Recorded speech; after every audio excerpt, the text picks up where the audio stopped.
I feel like this podcast is going off the rails, but in a different way than it usually goes off the rails.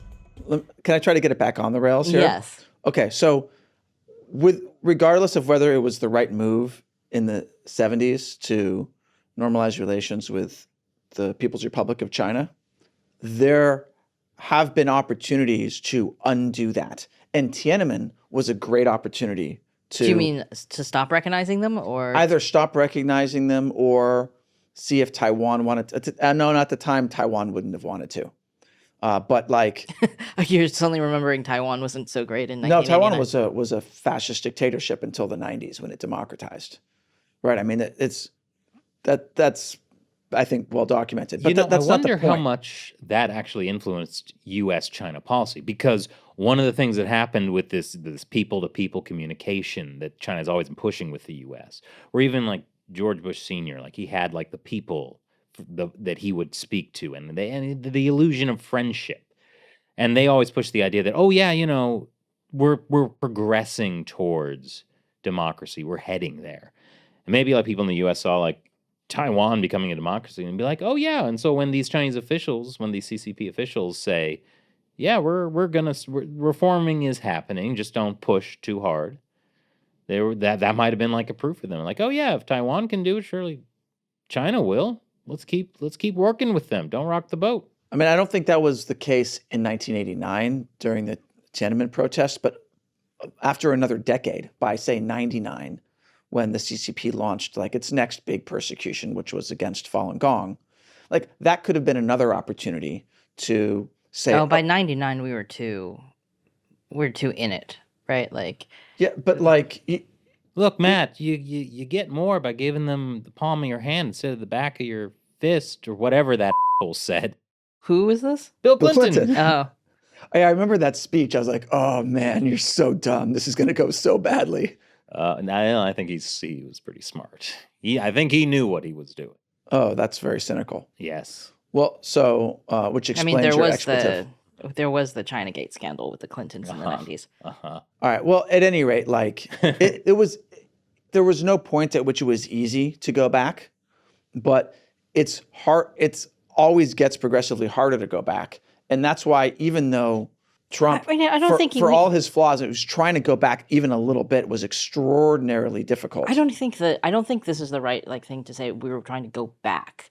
I think the problem is that the idea was that, okay, even if we normalize trade relations with them, even if we interlink our economies, we should still be able to stand up for human rights and American values. Like, if you go back and look at what people were saying back then, not the Clinton thing, but I read a lot of the speeches that were made in Congress when people were debating whether to give China permanent most favored nation trading status. Right. So a lot of it was being like Biden made a speech that was like, oh yes, human rights are important and we shouldn't stop, but we need to help them economically, whatever. But no one was cynical enough to be like, human rights don't matter. But the idea was at least the stated idea was that this is not going to keep us from still standing up for American values. It might help. So there was a lot of, so when you talk about going back to not recognizing China or whatever, I think it's the problem isn't that we can't go back to not recognizing China. It's the problem is that people were never every time that they could have still stood up for American values, they didn't. They didn't. And it's because when you normalize relations, you actually lose a key mechanism for trying to uphold values, right? And this is one of the things that I think Congress has actually done a decent job of in the last 5 years or so, which is putting sanctions on certain companies that have been directly involved in human rights abuses, particularly with respect to Uyghurs, all right, which is okay, and I don't think these bills have gone far enough, but they're a good start, which is we're actually using now our trading power to sort of undo some of these, we can trade anything all the time, to saying, okay, well, we're going to put restrictions on some of the worst stuff where we know these products are made in places where people are, there's ethnic slave labor.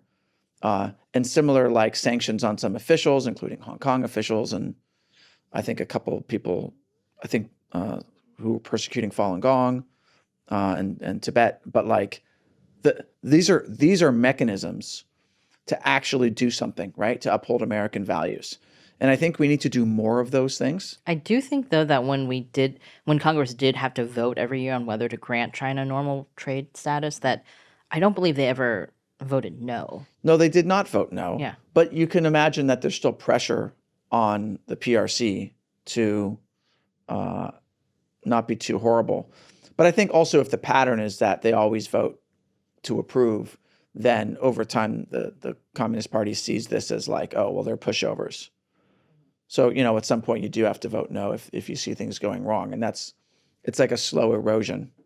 I mean, it was a slow erosion anyway, right? Because it went from like, oh, we're approving it every year anyway, so we might as well normalize trade relations.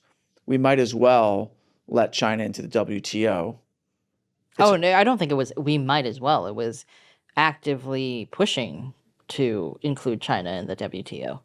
Right, because then they'll have to follow the rules-based international order. Yeah, that's another thing that was a big mistake.